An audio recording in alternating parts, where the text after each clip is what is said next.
नमस्कार, मी सुवर्णा. 3च्या महाराष्ट्र अनलिमिटेड या बुलेटिनमध्ये आपल्या सगळ्यांचं स्वागत. पुढचा 1 तास आपल्याला सविस्तर सगळ्या बातम्या महाराष्ट्रभरातल्या देशभरातल्या जाणून घ्यायच्या आहेत. सुरुवात हेडलाईन्सने करूया. हेडलाइंस प्रायोजक राजयोग पेंट्स, खुशियां आपकी, रंग हमारे. विधिमंडळात निधी वाटपावरून खडाजंगी. ठाकरे सीएम असताना विरोधी पक्षाच्या आमदारांना निधी मिळाला नाही. देवेंद्र फडणवीसांचं विरोधकांच्या टीकेला सडेतोड उत्तर.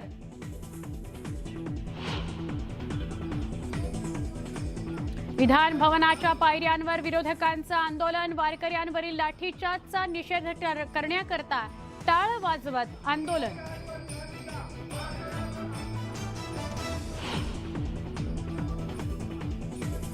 आमदार रोहित पवारांचं आंदोलन मागे. मंत्री उदय सामंतांसोबत झालेल्या चर्चेनंतर आंदोलन मागे घेण्याचा निर्णय. MIDC प्रश्नी उद्या बैठक घेण्याचं आश्वासन. विधानसभा अध्यक्ष राहुल नार्वेकरांनी बोलावलेली आमदार अपात्रते संदर्भातली बैठक संपली. मुदतवाढी संदर्भात लवकरच आढावा घेतला जाईल. बैठकीत चर्चा झाल्याची माहिती. अमरावती जिल्हा बँकेच्या अध्यक्षपदी बच्चू कडू. काँग्रेस आमदार यशोमती ठाकूर यांना धक्का. काँग्रेसची 3 मतं फुटल्याची चर्चा.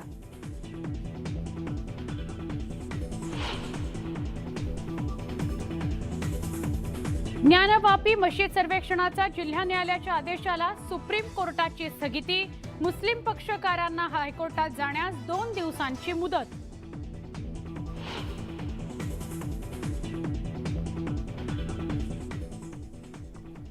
ज्येष्ठ अभिनेते जयंत सावरकर यांचं वृद्धापकाळानं निधन. वयाच्या 88व्या वर्षी घेतला अखेरचा श्वास. मनोरंजन विश्वावर शोककळा. आणि राष्ट्रीय स्वयंसेवक संघाचे ज्येष्ठ प्रचारक मदनदासजी देवी यांचं प्रदीर्घ आजारानं निधन. बंगळुरूत वयाच्या 81व्या वर्षी घेतला अखेरचा श्वास.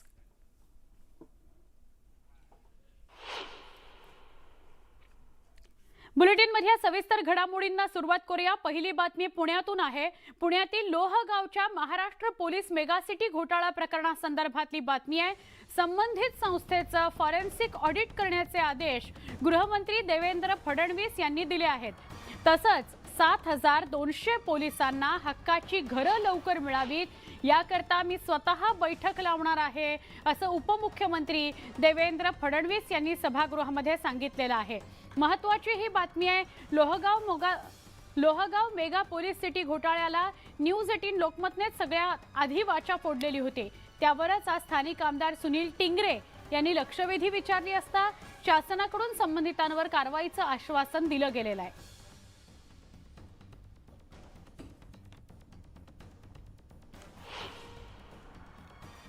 आपल्याला एक ठिकाणी एवढंच विचारायचं की ह्या ज्या आपल्याला 4988 सभासदांचे यांनी पैसे घेतलेत, 525 कोटी रुपयाची त्यांची फसवणूक केलेली आहे. तर ही सगळी चौकशी आपण SIT मार्फत करणार आहात का? दुसरे, आपल्या पोलीस कर्मचाऱ्यांच्या ह्या घरासाठी राज्य सरकारच्या माध्यमातून त्यांना लवकरात लवकर घरे बांधून देण्यासाठी काय करण्यात येईल? तिसरा प्रश्न असा आहे की जर ह्या बिल्डरचे 1ही रुपया त्याच्यामध्ये इन्व्हेस्टमेंट नसेल तर त्यांनी जी फसवणूक केली त्याला त्या ठिकाणी कायदेशीर कारवाई करून ही जमीन 117 एकर जमीन ही राज्य सरकारच्या म्हाडाच्या मार्फत किंवा अन्य संस्थेच्या मार्फत विकसन करून या ठिकाणी आपल्या पोलीस बांधवांना ही घरं देण्यात लवकरात लवकर येतील. पुण्यातील लोहगावच्या ऑडिट आपण करतोय आणि दुसरं पोलिसांच्या माध्यमातून एक फॉरेन्सिक ऑडिट देखील करतो की ज्याच्या माध्यमातून कुठे पैसे सायफन झाले आहेत का, कुठे पैशाचा गैरव्यवहार झाला आहे का किंवा कुठे डायव्हर्शन झाला आहे का, अशा दोन्ही गोष्टी आपण करतो की ज्यांनी गैरकारभार केला असेल त्यांच्यावर कारवाई झाली पाहिजे. तर ती कारवाई करण्याकरता एकदा फॉरेन्सिक ऑडिट झालं की मग त्याच्यामध्ये जे काही डायव्हर्शन लक्षात येईल त्या आधारावर आपण कायदेशीर कारवाई करू. नॉर्मली जिथे थर्ड पार्टी इंटरेस्ट क्रिएट झालेला असतो अशा ठिकाणी म्हाडा एंटर होत नाही. त्यामुळे यातनं जो काही कायदेशीर मार्ग काढता येईल तो काढण्याचा प्रयत्न करू. या संदर्भात मी माझ्याकडे स्वतःकडे याची बैठक पुढच्या महिन्याभराच्या आत घेईन आणि त्यातनं मार्ग काढण्याचा आपण प्रयत्न करू. आमचे प्रतिनिधी चंद्रकांत फुंदे यांना अधिक विचारूया. चंद्रकांत, महत्त्वाची ही बातमी आहे. लोहगाव महाराष्ट्र पोलीस मेगासिटी घोटाळा प्रकरणी आत्ता कुठेतरी फॉरेन्सिक ऑडिट होईल असं गृहमंत्री देवेंद्र फडणवीस म्हणालेत. आपण त्याचा सतत पाठपुरावा केलेला होता. 300हून अधिक पोलिसांचे पैसे त्यात अडकले, आयुष्यभराची कमाई आहे त्यांची अडकलेली. हे सगळं आपण चित्रित केलेलं होतं. काय अधिक सांगाल आपण?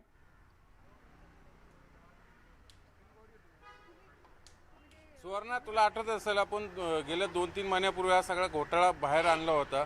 त्यानंतर सगळी सिस्टीम हल्ली पोलिसांनी चौकशी केली, ती चौकशी लावली पण अद्याप गुन्हा दाखल झाला नाही. म्हणून शेवटी स्थानिक आमदार जे आहेत तिथले सुनील टेंगरे यांनी लक्षवेधी लावली.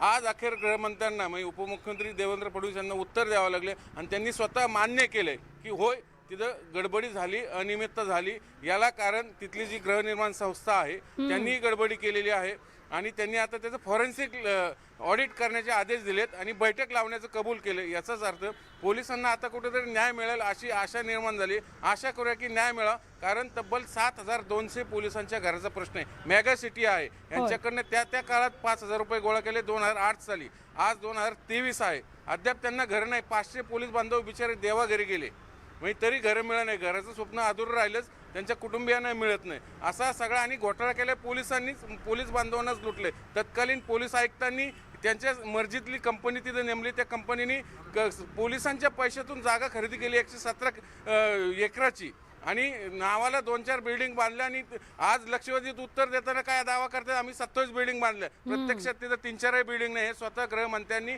ऍक्सेप्ट केलंय, मान्य केलंय. याचा अर्थ लक्षवेधीत उत्तर देतानाही कसंही बाबू फसवतात मंत्र्यांना, हेच आता उघड झालेलं आहे. आशा करूया आता तरी देवेंद्र फडणवीस आपल्या पोलीस बांधवांना न्याय देतील, कारण गृहमंत्रालय त्यांच्याकडेच आहे. अगदी अगदी फार महत्त्वाचे मुद्दे उपस्थित केलेस तू. हे सगळं जेव्हा सविस्तर सांगतोयस तेव्हा अनेक पोलीस बांधव, पोलिसांच्या पत्नी यांनी कसा टाहो फोडला तुझ्यासमोर हेही महाराष्ट्रानं पाहिलेलं आहे. धन्यवाद चंद्रकांत, माहिती दिल्याबद्दल. अजून एका मोठ्या बातमीकडे आपण वळतोय. बनावट रेरा नंबर स्कॅमचं प्रकरण. निरंजन डावखर यांनी या संदर्भातला प्रश्न उपस्थित केला. 65 बनावट रेरा बांधकाम परवाने आलेले समोर आहेत आणि या प्रकरणाची चौकशी व्हावी, ती SIT मार्फत व्हावी अशी मागणी त्यांनी केलेली आहे. निरंजन डावखर यांनी ही मागणी केली आहे. या सगळ्याला मंत्री अतुल सावेंनी उत्तर दिलेलं आहे. अधिक विचारूया आमचे प्रतिनिधी अजित मांढरे यांना. अजित, निरंजन डावखरेंच्या या महत्त्वाच्या प्रश्नासंदर्भात काय अधिक माहिती, उत्तर काय आलेलं आहे अतुल सावेंचं?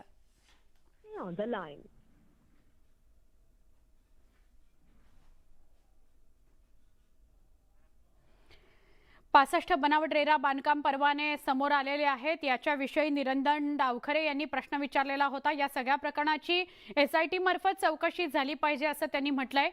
बनावट रेरा नंबर स्कॅमचं हे प्रकरण आहे. निरंजन डावखरेंनी याविषयी प्रश्न विचारला.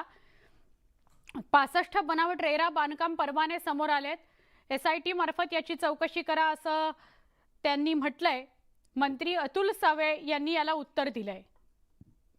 या सगळ्या विषयी आपण आमचे प्रतिनिधी अजित मांढरे यांच्याशी बोलणार आहोत. ते कदाचित काही क्षणात आपल्यासोबत उपस्थित राहतील आणि आपल्याला या सगळ्याविषयी माहिती देतील. अजित आपल्याबरोबर जोडले गेले आहेत. अजित, काय सांगाल? निरंजन डावखरेंनी जो प्रश्न मांडला, SIT मार्फत चौकशी व्हावी या रेरा नंबर स्कॅम संदर्भात, अतुल सावेंनी त्याला उत्तर दिलंय कळतंय. आपण काय अधिक प्रकाश टाकाल? सुवर्णा, आपल्याला माहिती की ठाणे जिल्ह्यामध्ये आणि त्यातल्या त्यात संपूर्ण महाराष्ट्र राज्यात पहिला रेरा घोटाळा जो आहे तो आढळला होता. आणि याच्यामध्ये जवळपास 65 असे बांधकाम व्यावसायिक आहेत ज्यांनी खोटे रेरा नंबर वापरून बांधकामं केली होती आणि लाखो जे नागरिक आहेत त्यांची फसवणूक केली होती. हा प्रश्न जो आहे तो आज विधान परिषदेमध्ये आमदार निरंजन डावखरे यांनी विचारला होता. यावर फक्त अतुल सावे यांनीच उत्तर दिलं नाही, तर निरंजन डावखरे यांनी माफ करा उपमुख्यमंत्री देवेंद्र फडणवीस यांनी देखील उत्तर दिलेलं आहे. आणि अशा पद्धतीनं ज्या लोकांची फसवणूक झालेली आहे त्यांचा देखील विचार केला जाईल. आपल्यासोबत आमदार निरंजन डावखरे आहेत, आपण त्यांची देखील फोनवर बोलू शकतो.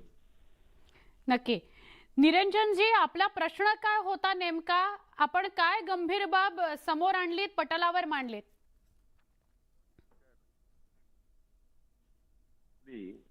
शासनाने 2017 मे मध्ये या संदर्भातली घोषणा केली. पण आपण बघितलं की टप्प्याटप्प्याने ज्या निर्णय म्हणजे ज्या कायद्याचा जे फ्लॅट धारक आहेत त्यांना वाचवण्यासाठी हा कायदा होता. पण मुळात बिल्डरांनाच कुठेतरी संरक्षण भेटतंय का हा आणि त्यांच्यावर अन्याय होतोय का फ्लॅट धारकांवर हा विषय निर्माण होत होता. मंत्री महोदयांना मी हाच प्रश्न विचारला की याच्यामध्ये महारेराची जी बॉडी आहे त्याच्यामध्ये 2 सदस्यांची अजून रिक्तता आहे, कारण बरेच विषय पेंडिंग, बरेच प्रश्न पेंडिंग आहेत. तर ते निकाली कधी लागतील, जर कमिटी आपण वाढवली तर निश्चितपणे हे निर्णय लवकरात लवकर लागत राहतील. तर माननीय उपमुख्यमंत्र्यांनी याच्यामध्ये निर्णय दिलाय की लवकरात लवकर म्हणजे जवळपास 3 महिन्याच्या कालावधीमध्ये या संदर्भातल्या नियुक्त्या होतील. आणि एक जी केस ठाण्यामध्ये झाली होती त्याच्यामध्ये SITचा एक निकाल यायचा होता, ते पण लवकरात लवकर ते देणार आणि जे फ्लॅट धारक आहेत त्यांना न्याय मिळवून देतील. बर, निरंजनजी आभार, आपण सविस्तर प्रतिक्रिया दिलीत त्याबद्दल. उपमुख्यमंत्र्यांनी फक्त उत्तर दिलेलं नाही, ते टाइमिंग त्यांनी सांगितलंय की 3 महिन्यामध्ये ज्या नियुक्त्या रखडलेल्या आहेत त्या नियुक्त्या करू, त्यामुळे हा प्रश्न मार्गी लागेल अशी आपण अपेक्षा करूया. अजित, आपले देखील आभार, आपण सविस्तर प्रतिक्रिया दिलीत. निरंजन डावखरे, न्यूज 18 लोकमतशी आता बोलत होते. पावसाळी अधिवेशनामध्ये सत्ताधारी आणि विरोधकांमध्ये वेगवेगळ्या मुद्द्यांवरून जुंपलेली असताना त्यात आता निधी वाटपाची भर पडली. उपमुख्यमंत्री अजित पवारांनी आमदारांच्या मतदारसंघातील विकास कामांकरता 25 कोटी आणि त्याहून अधिक निधी मंजूर केला. यावरून विरोधकांनी निधी वाटपात भेदभाव केला जातोय असा आरोप केला. यावरून उपमुख्यमंत्री देवेंद्र फडणवीसांनी थेट माजी मुख्यमंत्री उद्धव ठाकरेंवरच निशाणा साधला. ठाकरे मुख्यमंत्री असताना त्यांनी विरोधकांचा निधीच रोखला होता असा आरोप केलेला आहे. आत्ताचं सरकार मेरिटच्या आधारे सगळ्या आमदारांना निधी वाटप करतंय असंही देवेंद्र फडणवीसांनी स्पष्ट केलं. ज्यामध्ये 2.5 वर्ष जेव्हा माननीय उद्धवजी ठाकरे यांच्या नेतृत्वातलं महाविकास आघाडीचं सरकार होतं, साहेब एक नवा पैसा, एक फुटकी कवडी 2.5 वर्षामध्ये विरोधी पक्षाच्या एकाही आमदाराला दिली नाही. एक नवीन पायंडा सुरू झाला. गाय वारली म्हणून आम्ही वासरू मारावं असं माझं मत नाही आहे. पण विरोधी पक्ष नेत्यांनी आज आम्हाला जे शहाणपण शिकवलं आहे, हे शहाणपण जर तेव्हाच्या सरकारला शिकवलं असतं तर कदाचित अशा प्रकारची परिस्थिती आलीच नसती. असं होतं की ज्यावेळेस नवीन सरकार आल्यानंतर ही स्थगिती दिली आणि स्थगिती दिल्यानंतर प्रश्न हाच होता की एकीकडे विरोधी पक्षाच्या आमदारांना काहीच मिळालेलं नाही आणि सत्तारूढ पक्षाला इतक्या मोठ्या प्रमाणात निधी मिळालेला आहे, हा आक्रोश होता. म्हणून ती स्थगिती देण्यात आली होती. मेरिट परत्वे स्थगिती उचलली आहे. मी तुम्हाला काँग्रेसच्या किमान 15 लोकांचे नावं देतो भाई की ज्यांची स्थगिती उचलली गेली, इन्क्लुडिंग तुमचे काही माजी मुख्यमंत्री देखील त्याच्यात आहेत की ज्यांची स्थगिती उचलली गेली आहे. असं नाही आहे कितीची 150 कोटीची उचलली गेली. आमच्यासोबत राष्ट्रवादी आली आहे, पण जे लोक नाही आले त्यांनाही मिळाला. हे मी मान्य करतो की समजा आम्हाला 25 कोटी मिळाला असेल तर तुम्हाला एखाद्या ठिकाणी 5 कोटी मिळाला असेल, 10 कोटी मिळाला असेल. अधिवेशनासंदर्भातल्याच अजून काही घडामोडी. राज्यामध्ये सध्या पावसानं हाहाकार माजवलाय. ठिकठिकाणी नदी नाल्यांना पूर आलाय. त्यामुळे अनेक भागांमध्ये महाराष्ट्राच्या बिकट परिस्थिती निर्माण झाली आहे. अनेक ठिकाणी शेतात पाणी शिरलंय. शेतीचं मोठं नुकसान झालेलं आहे. बुलडाणा, चंद्रपूरमध्ये तर पुरामुळे मोठं नुकसान झालंय. अनेक घरं गावांमध्ये पाणी शिरलंय. संसार उघड्यावर आलेले आहेत. यावर विरोधकांनी सत्ताधाऱ्यांवर टीका केली आहे. नैसर्गिक आपत्तीमुळे शेतकरी हवालदिल झालेत. सरकार शेतकऱ्यांना कधी मदतीचा हात पुढे करणार आहे असा सवाल विरोधकांनी विचारलाय.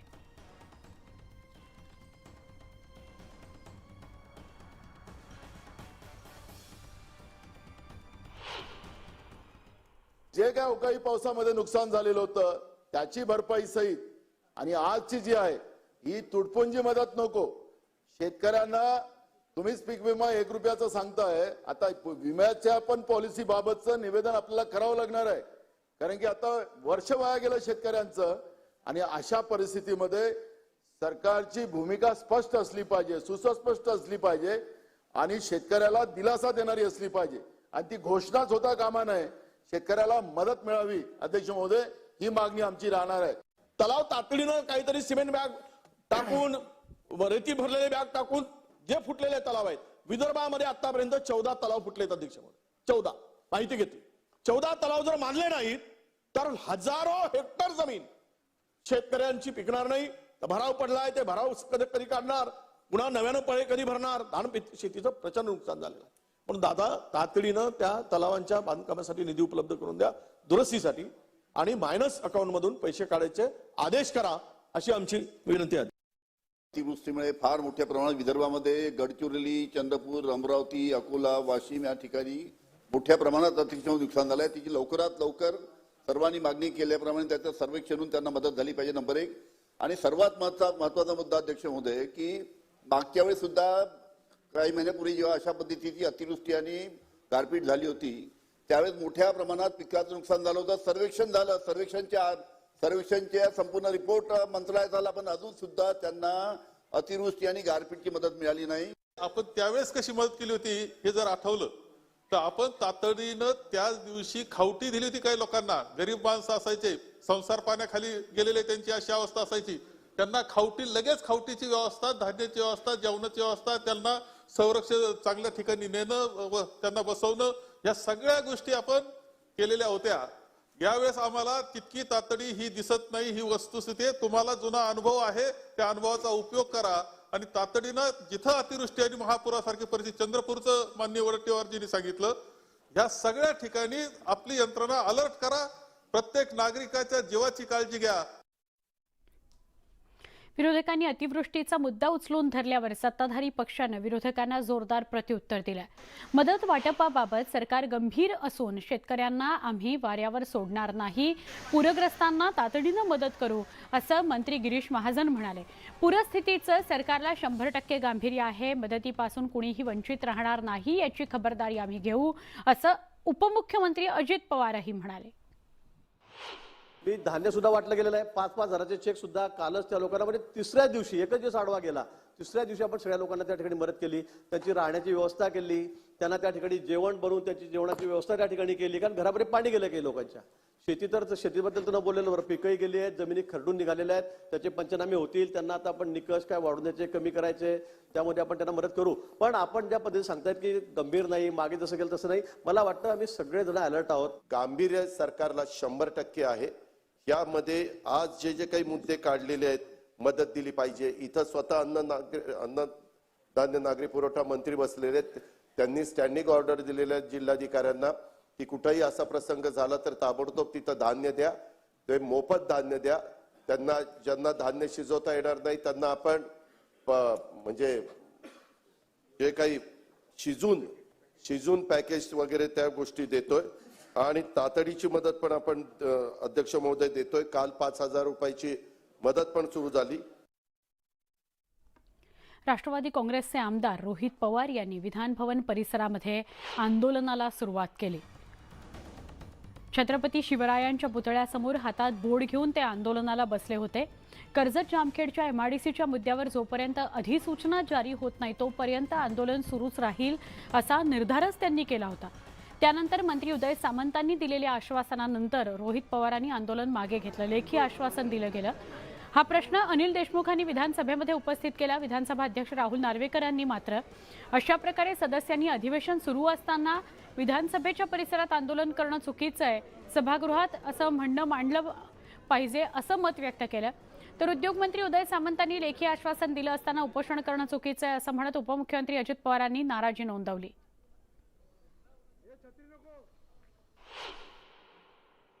खंडाळा तालुका, कर्जत जिल्हा अहमदनगर या ठिकाणी त्यांनी मागच्या अधिवेशनामध्ये लक्षवेधीच्या माध्यमातून त्या ठिकाणी MIDCची स्थापना व्हावी अशा पद्धतीने त्यांनी मागणी केली होती. आणि त्या मागणीला उत्तर देताना आपले उदय सामंत साहेबांनी उत्तर देताना सांगितलं होतं की आम्ही अधिवेशन संपायच्या पहिले त्याचा आदेश काढू. आता दुसरं अधिवेशन आलं पण अजून सुद्धा आदेश निघाला नाही, त्याच्याबद्दल ते उपोषण बसले. त्याची शासनाने दखल घ्यावी ही विनंती. की पायऱ्यांवरती त्याच्या पावित्र्यता आपण मेंटेन करणं गरजेचं आहे. त्यामुळे त्या ठिकाणी कोणीही आंदोलन अथवा उपोषणाला बसणं अयोग्य आहे. त्या संदर्भातली आवाहन आम्ही सन्माननीय सदस्य रोहित पवार यांना केलंय की त्यांनी तिकडे बसू नये.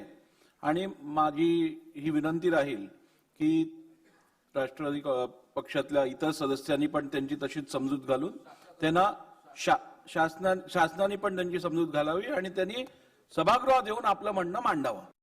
स्वतः मंत्री महोदय पत्र देतात, अजून अधिवेशन संपलेलं नाहीये, एकच आठवडा झालेला आहे, आता दुसरा आठवडा सुरू झाला आहे.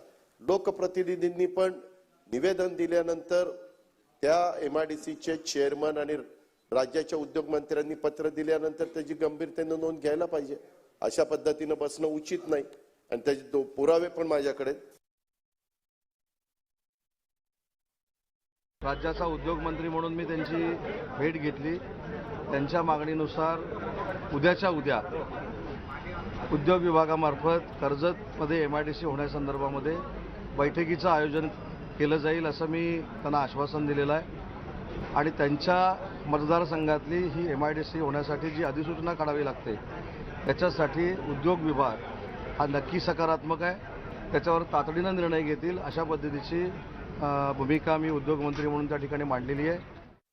पुढच्या काही दिवसांमध्ये MIDCची काय अंतिम प्रक्रिया आहे ती 100% पूर्ण होणार असा शब्द त्यांनी दिलेला आहे मंत्री म्हणून. आणि ते सुद्धा या सरकारचे मंत्री नाही तर महाराष्ट्राचे मंत्री म्हणून कुठेतरी त्यांचा विश्वास ठेवणं ही आमच्या सर्वांची जबाबदारी. तो विश्वास आज तिथे ठेवत असताना लवकरात लवकर हा प्रश्न सुटावा यासाठी मी आज माझ्या मतदारसंघातल्या युवकांच्या वतीने केलेलं आंदोलन आत्ता मागे घेत आहे. इर्शाळवाडी दुर्घटनेनंतर दरड क्षेत्रातील उपाययोजनांचा मुद्दा विधानसभेमध्ये ठाकरे गटाचे आमदार भास्कर जाधवांनी उचलून धरलाय. कोकणात दरड कोसळण्याचा मोठा धोका आहे असं असतानाही रायगडमध्ये NDRFचा कॅम्प नाहीये. हा NDRFचा कॅम्प इतरत्र हलवला आहे असं भास्कर जाधव म्हणाले. उपमुख्यमंत्री अजित पवारांनी त्यावर उत्तर दिलं. NDRFचा बेस कॅम्प रायगडमध्ये करू असं अजित पवारांनी म्हटलंय. आता त्यांनी जे मला या ठिकाणी जे दिलंय ते गंभीर एवढ्या करताय की त्यांनी असं म्हटलंय की हा बेस कॅम्प आता रायगडमध्ये होणारच नाहीये, तर आता हा बेस कॅम्प गोवा राज्यामध्ये होणार आहे. हे जर खरं असेल तर आपल्याला माहिती आहे की कोकणामध्ये लँड स्लायडिंग करता सातत्यानं NDRFच्या टीम मागवाव्या लागतात आणि ते फार अवघड होऊन जाईल. आणि म्हणून या निमित्तानं मी शासनाचं लक्ष वेधू इच्छितो की ज्या ठिकाणी हा बेस कॅम्प रायगड अलिबागमध्ये होणार होता त्याच ठिकाणी व्हावा आणि याकरता शासनानं पुढाकार घ्यावा. परंतु जे काही NDRFचा बेस कॅम्पच्या संदर्भात भास्करराव जाधवांनी मुद्दा उपस्थित केला तो आता त्यांनी लक्षात आणून दिलेला आहे. त्याच्यामध्ये जरूर राज्य सरकार लक्ष घालून तो बेस कॅम्प हा आपल्या रायगडमध्येच कसा होईल, कारण नेहमी रायगड, रत्नागिरी, सिंधुदुर्ग आणि इकडचा आपला बाकीचा भाग असा तो सगळ्या किंवा शेजारी पुणेचा भाग किंवा पलीकडे सातारा किंवा कोल्हापूर अशा त्या सह्याद्रीच्या दऱ्याखोऱ्यामध्ये हा फटका बसतो. विशेषतः दरड प्रवण एरिया आहे त्या बाबतीमध्ये. बुलेटिनमध्ये पुन्हा एकदा स्वागत. एक महत्त्वाची बातमी आपण बुलेटिनमध्ये बघणार आहोत. ही बातमी लोणावळ्यातून आहे. लोणावळ्याजवळ एक दरड कोसळलेली आहे. दुसरी अडोशी बोगद्याजवळ दरड कोसळलेली आहे. म्हणजे दोन ठिकाणी दरड कोसळण्याच्या घटना घडलेल्या आहेत. अडोशी बोगदा लोणावळा या ठिकाणी दरड कोसळलेली आहे. दरड हटवण्याचं काम सुरू झालेलं आहे. मात्र महामार्गावरील एक लेन अद्याप सुद्धा बंद आहे, कारण संबंधित लेनवर अजूनही राडारोडा कायम आहे. यावरून वाहनं घसरू शकतात. दुसरी दुर्घटना या ठिकाणी घडू शकते, त्यामुळे ही लेन बंद ठेवण्यात येणार आहे.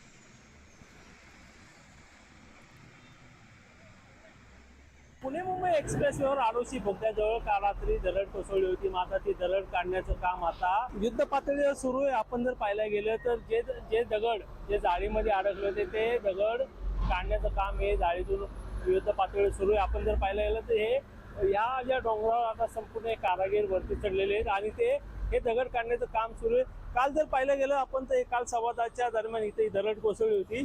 त्यावेळी हा जो रोडा आहे तो या रस्त्याच्या कडेला प्रशासनाने बाजूला घेतलं होतं, परंतु हा राडा रोडा इथंच तसाच होता. आणि या दरडी दरम्यानच्या कोसळलेल्या दगडी काही दगडी ह्या जाळीमध्ये अडकल्या होत्या. मात्र त्या दगडी काढण्याचं जे काम आहे आता ते हाती घेतलेलं आहे.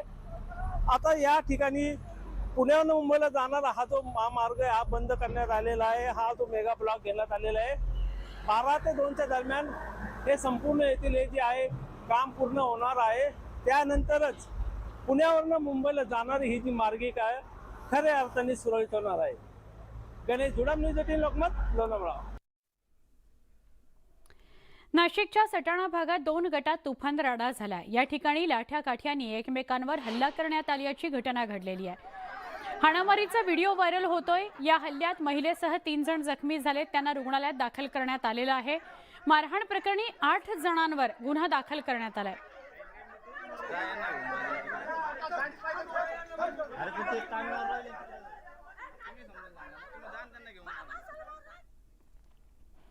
नाशिकमध्ये पुन्हा एकदा गाड्यांची तोडफोड आणि जाळपोळ करण्यात आली आहे।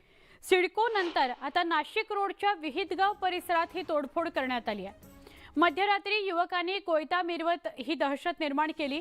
कोयता मारून गाड्यांची तोडफोड करण्यात आली। रामकृष्ण हरी प्राईड बिल्डिंग मधल्या गाड्या जाळण्यात आलेल्या आहेत। परिसरातील नागरिक यामुळे आक्रमक झालेत। नाशिक पोलिसांच्या कार्यक्षमतेवर प्रश्नचिन्ह उपस्थित केला जातोय।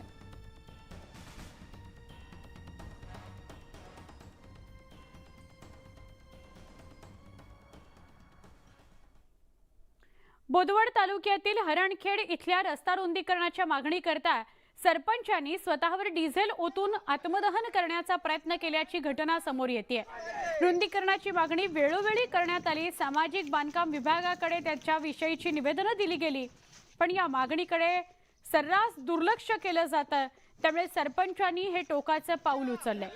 सरपंचानं अंगावर डिझेल ओतून घेताच पोलिसांनी तातडीनं धाव घेतली, पावलं उचलली आणि पुढील अनर्थ टळला।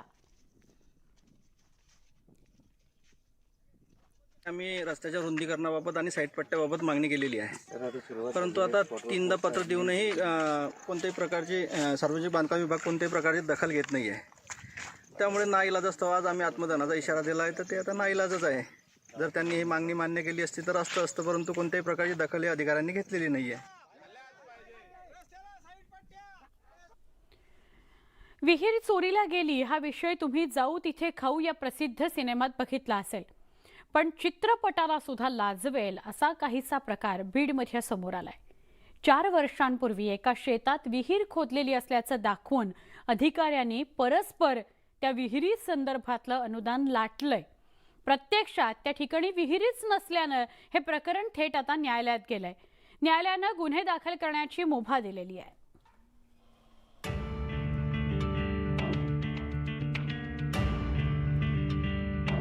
हे आहेत बीड जिल्ह्यातील केज तालुक्यातल्या शेलगाव गंजीचे शेतकरी सखाराम जाधव। सखाराम जाधव यांच्या शेतात 4 वर्षांपूर्वीच शासकीय अनुदानातून विहीर खोदण्यात आली, पण त्यांना याची कल्पनाच नाही। विशेष म्हणजे बनावट कागदपत्र आणि स्वाक्षरी करून 2016 सालीच याचे 2,99,000 रुपयांचे अनुदान सुद्धा परस्पर लाटण्यात आले। त्यामुळे सरकार दप्तरी नोंद पाहून त्यांना धक्काच बसला। शेतात आधीपासूनच वडिलोपार्जित विहीर असतानाच नवीन विहीर मंजूर झालीच कशी हा प्रश्न आहे। माझ्या नावावर विहीर चोरीलाच गेले म्हणायचे ते। मला काही माहीत नसताना विहीर कागदपत्री तयार केली, बोगस खाते खोलून बँकेतून पैसे उचलून घेतले।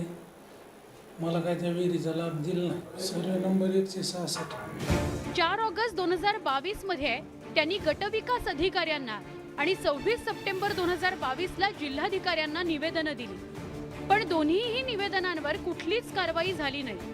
त्यानंतर जाधव यांनी औरंगाबाद खंडपीठात याचिका दाखल केली आणि खंडपीठानं आता गुन्हे दाखल करण्याची मुभा दिली। विशेष म्हणजे बीड जिल्ह्यामध्ये अनेक शेतकऱ्यांसोबत हा असाच प्रकार झाल्याचं समोर आलंय।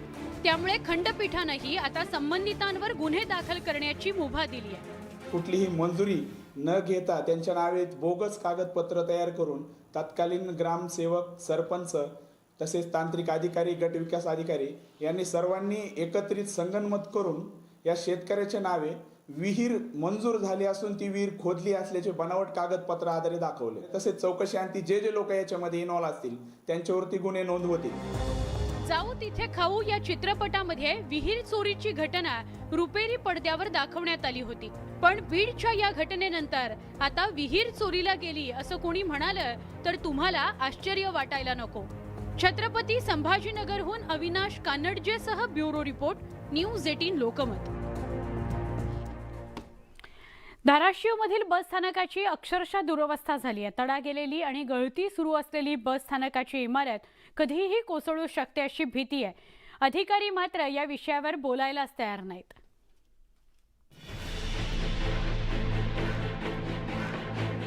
धोकादायक स्थितीतली ही बस स्थानकाची इमारत प्रवाशांकरता मोठं संकट निर्माण करू शकते. तडे गेलेल्या भिंती, बस स्थानकाच्या आवारात साचलेलं पाणी आणि घाण पाहून हे धाराशिव शहरातील बस स्थानक आहे यावर कुणाचाही विश्वास बसणार नाही. मुख्य बस स्थानकाचं 7 वर्षात 3 वेळा भूमिपूजन आणि 7 वेळा दुरुस्ती होऊनही अवस्था काही केल्या बदललेली नाही.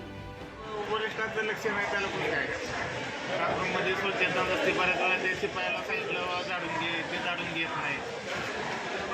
सांगायचं कोण आले हा विषय आहे. धाराशिव जिल्ह्यातील 6 बस आगारांची दुरवस्था झाली आहे. धाराशिव बस आगारातून धाराशिवच्या 80 बस आणि इतर राज्यातील 350 बस रोज ये जा करतात. दररोज 40,000 प्रवासी प्रवास करतात. तुळजापूरच्या यात्रेच्या वेळी प्रवाशांची संख्या तर दुप्पट असते. तर धाराशिव आगाराच्या इमारतीसाठी 3 वेळा टेंडर काढण्यात आलंय, पण पुढे काहीच कार्यवाही झाली नाही. परिणामी प्रवाशांनी अनेक प्रश्न उपस्थित केले. बस स्थानकाची स्लॅब कधी कोसळेल हे सांगता येत नाही. दोन्ही प्रवेशद्वारामध्ये खड्डे आहेत. पूर्ण बस स्थानक चिखलमय झालेलं आहे. सामान्य प्रवाशांचा आधार असलेली आणि ग्रामीण भागाला जोडणाऱ्या एसटी महामंडळाच्या आगाराची इमारत कधी सुसज्ज होणार या प्रश्नाचं उत्तर लवकरात लवकर मिळण्याची गरज आहे. धाराशिवहून बालाजी निरफळसह ब्युरो रिपोर्ट, न्यूज 18 लोकमत. स्वातंत्र्याच्या अमृत महोत्सवानिमित्त महापुरुषांच्या संबंधित 13 शाळांचा विकास राज्य सरकार करणार आहे. मात्र ज्यांनी शिक्षणाचा वटवृक्ष उभा केला त्या कर्मवीर भाऊराव पाटलांचा मात्र सरकारला विसर पडलाय. असं का आम्ही म्हणतोय पाहूयात. साऱ्या कोवळ्या जीवांना अक्षरांचा स्पर्श दिला, उजेडाचे दान देण्या झोपडीत सूर्य आला. ज्यांनी शिक्षणाची गंगा महाराष्ट्रात उभी केली, कमवा आणि शिका योजनेतून अनेकांना शिक्षणाची दारं खुली केली, त्या कर्मवीर भाऊराव पाटलांचं हे जन्मघर. या काव्यपंक्तीप्रमाणे त्यांचा जन्म झोपडीत झाला, पण त्यांनी दीपस्तंभाप्रमाणे काम केलं. हातकणंगले तालुक्यातील कुंभोज हे कर्मवीरांचं आजोळ आणि जन्मगाव. त्यामुळे इथल्याच सरकारी शाळेत कर्मवीर 9 जून 1898 मध्ये दाखल झाले. या शाळेत त्यांनी शिक्षणाचा श्री गणेशा गिरवला.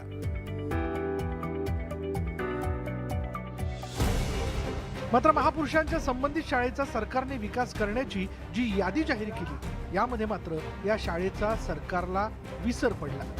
या शाळेत कर्मवीरांच्या शिक्षणाचे सगळे संदर्भ आहेत. त्यांचा त्या काळातला मोडी लिपीतील दाखलाही जीर्ण अवस्थेत आहे. त्यामुळे या शाळेचा यामध्ये समावेश असेल अशी अपेक्षा होती. मात्र सरकारला त्यांचा विसर पडला. त्यामुळे त्यांच्या शैक्षणिक कार्याची ओळख पुन्हा नव्याने सरकारला करून द्यावी लागणार की काय, असा प्रश्न उपस्थित होतोय. 4.5 लाख विद्यार्थी शिकतायत. त्यातील 2,15,000 मुली शिकतायत. 171 जातीचे मुलं मुली आणि शिक्षक आज आमच्याकडे काम करतायत आणि जवळजवळ 15,000 शिक्षकांचं याच्या संस्थेचे कार्य आहे. आणि अतिशय उत्तम पद्धतीनं ग्रामीण भागामध्ये सुद्धा वर्ल्ड क्लास एज्युकेशन देण्याच्या दृष्टीनं रयत शिक्षण संस्थेची अण्णांनी ही वाटचाल आणि त्याचा जो पाया घातला होता तो पाया घातला. पाहुयात राज्य सरकारच्या यादीत असलेल्या ऐतिहासिक 13 गावांमधील शाळा आणि विकासासाठी दिलेला खर्च. पुण्यश्लोक अहिल्यादेवी होळकर जिल्हा परिषद उच्च माध्यमिक शाळा चोंडी, तालुका जामखेड, जिल्हा अहमदनगर, रुपये 2,03,43,025 रुपये. राष्ट्रसंत तुकडोजी महाराज जिल्हा परिषद शाळा मोजरी, तालुका तिवसा, जिल्हा अमरावती, रुपये 55,68,000. संत गाडगेबाबा जिल्हा परिषद प्राथमिक शाळा शेंडगाव, तालुका अंजनगाव, सुरजी, जिल्हा अमरावती, रुपये 49,68,000. राजश्री शाहू महाराज जिल्हा परिषद शाळा हिंदूराव घाडगे विद्या मंदिर, तालुका कागल, जिल्हा कोल्हापूर, रुपये 1,81,86,545 रुपये.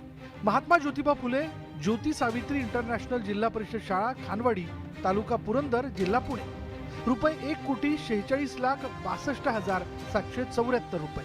लोकशाही साहित्यरत्न अण्णाभाऊ साठे जिल्हा परिषद उच्च माध्यमिक शाळा क्रमांक 1 वाटेगाव, तालुका वाळवा, जिल्हा सांगली, रुपये 1,03,680 रुपये. भारतरत्न डॉक्टर बाबासाहेब आंबेडकर प्रतापसिंह हायस्कूल सातारा, रुपये 1,25,87,000 684. सावित्रीबाई फुले जिल्हा परिषद केंद्रीय माध्यमिक शाळा नायगाव तालुका खंडाळा जिल्हा सातारा रुपये 1,54,03,564 रुपये. एकूण 14,30,20,670 रुपये. या सगळ्या यादीत कर्मवीर भाऊराव पाटील यांचा समावेश नसल्यानं ग्रामस्थ संतप्त झाले. ग्रामस्थांनी याबाबत नाराजी व्यक्त केली. ग्रामपंचायत सरपंच व समस्त कुंभोज ग्रामस्थांच्या वतीने निषेध व्यक्त करते आणि आम्हाला खरोखरच खेदाची बाब म्हणावी लागेल की राज्य सरकारला आमच्या कुंभोज या म्हणजे गावचा विसर पडला आहे काय. ज्या शाळेत कर्मवीर शिकले त्या शाळेचा विकास करणे, सुशोभीकरण करणे किंवा सोयी सुविधा उपलब्ध करून देणे ही सरकारची नैतिक जबाबदारी आहे असं मला वाटतं. खरं तर कर्मवीर भाऊराव पाटील ज्या शाळेत शिकले ती शाळा म्हणजे जिवंत स्मारक आहे. या शाळेत मोडी लिपीतील दाखलाही उपलब्ध आहे. हा ऐतिहासिक ऐवज शाळेने जपून ठेवलाय, मात्र तो पूर्णपणे जीर्ण झालाय. या दाखल्याच्या संवर्धनासोबतच शाळेचा विकास व्हावा अशी अपेक्षा शिक्षक व्यक्त करतायत. या शाळेसाठी खूप मोठी मदत महाराष्ट्र शासनानं द्यावी आणि अशा या थोर माणसांच्या कार्याचा, त्यांच्या प्रेरणेचा विचार पुढे चालावा यासाठी महाराष्ट्र शासनानं प्रयत्न करावेत असं या शाळेचा मुख्याध्यापक या नात्यानं मी या ठिकाणी नमूद करतो. या गावात काम करणाऱ्या कर्मवीर भाऊराव पाटील फाउंडेशनने सरकारने कर्मवीर पाटलांच्या या शाळेकडे दुर्लक्ष करू नये अशी मागणी केली आहे. तात्काळ सरकारने या महापुरुषांच्या यादीमध्ये कर्मवीर भाऊराव पाटील यांचा समावेश करावा आणि त्यांनी जो शैक्षणिक वारसा चालवला त्याच शाळेमध्ये ते शिकले त्या शाळेचा सुद्धा विकास व्हावा अशा पद्धतीची अपेक्षा इथले ग्रामस्थ व्यक्त करताना पाहायला मिळत आहेत. व्हिडिओ जर्नलिस्ट संदीप पाटीलसह ज्ञानेश्वर साळुंके, न्यूज 18 लोकमत, कोल्हापूर. महाराष्ट्र अनलिमिटेड मध्ये पुन्हा एकदा स्वागत. बातमी शेतकऱ्यांकरता आहे. महत्त्वाची बातमी आहे. केंद्र सरकार पीएम किसान सन्मान योजनेतून 3 हप्त्यात 6,000 रुपये शेतकऱ्यांना देते. आता त्याला अनुसरूनच राज्यातील शेतकऱ्यांना नमो शेतकरी सन्मान योजनेतून सुद्धा लाभ मिळणार आहे अशी माहिती कृषी मंत्री धनंजय मुंडेंनी माध्यमांशी बोलताना दिली. आजपर्यंत नमो शेतकरी सन्मान योजनेत 87 लाख शेतकरी ऑनलाईन लाभ घेत आहेत अशी शेतकऱ्यांची आकडेवारी समोर आल्याचं धनंजय मुंडे म्हणाले. वाराणसीतील ज्ञानवापी मशिदीच्या सर्वेक्षणामध्ये सापडलेल्या कथित शिवलिंगावरून देशभरात चर्चा सुरू आहे. याच मुद्द्यावरून वाराणसी कोर्टानं परवानगी दिल्यानंतर वैज्ञानिक सर्वेक्षणाला सुरुवात झालेली आहे. मात्र या प्रकरणी ज्ञानवापी मशीद व्यवस्थापनानं कोर्टात याचिका दाखल केली होती. या याचिकेवर सुप्रीम कोर्टानं महत्त्वाचा निर्णय दिलाय. ज्ञानवापीतील सर्वेक्षणावर 2 दिवसाची स्थगिती देण्यात आली आहे. तसंच मशीद परिसरात आठवडाभर खोदकाम करण्यास बंदी घालण्यात आली आहे. पवार बोलतात. विधानसभेमध्ये थेट प्रक्षेपण. मध्ये सरकार कुठेही निधीची चणचण भासू देणार नाही. निश्चितपणे त्या आपल्या शेतकऱ्याला त्याच्यातनं पुन्हा ताटमानेनं उभं राहण्याच्या करता जे करता येईल ते करण्याचा प्रयत्न मुख्यमंत्र्यांच्या नेतृत्वाखाली हे राज्य सरकार निश्चित करेल ही ग्वाही ह्या निवेदनाच्या द्वारे.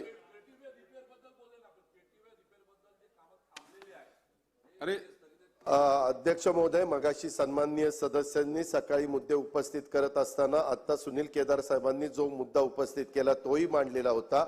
मी उद्याच्याला सकाळी ज्यावेळेस VCच्या द्वारे सगळ्या कलेक्टरांची आढावा बैठक घेईल त्यावेळेस त्या भागातल्या कलेक्टरांना त्या बाबतीतल्या सूचना त्या ठिकाणी देईल. त्याबद्दल आपण काळजी करू नका. चला चर्चा आता पुढे न्यायची आहे.